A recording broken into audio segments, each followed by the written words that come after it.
నీకు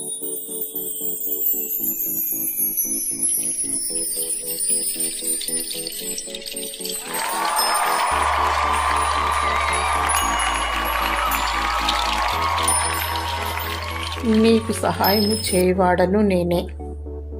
యెషయా 41 అధ్యాయము 10వ వచనం.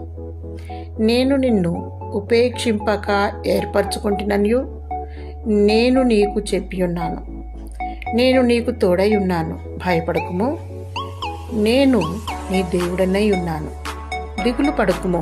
నేను నిన్ను బలపరుతును, నీకు సహాయము చేయవాడను నేనే. నీతి అను నా దక్షిణ హస్తముతో నిన్ను ఆదుకొందును. కరువు కాలములో ఏమి తిందుమో ఏమి త్రాగుదుమో అని ఆలోచించకు, అధైర్యపడకు. నిన్ను పిలిచిన వాడు నమ్మదగినవాడు. నీ చింత యావత్తు ఆయన మీద వేయము. మనుష్యుడు రొట్టె వలననే జీవించడు, కానీ దేవుని నోట నుండి వచ్చి ప్రతి మాట వలన జీవించు.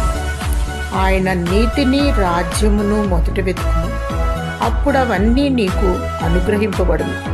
జీవాహారము ప్రభువైన యేసుక్రీస్తే. ఆత్మీయమైన ఆహారము కొరకు ఆరాటపడుము. పరలోక రాజ్యము కొరకు ప్రయాస కలిగి ఉండుము. దీన మనస్సుతో దేవుని పాదముల చెంత మొరపెట్టుము. దేవుడే నిన్ను ఆదరించి బలపరచునుగాక. ఆమేన్.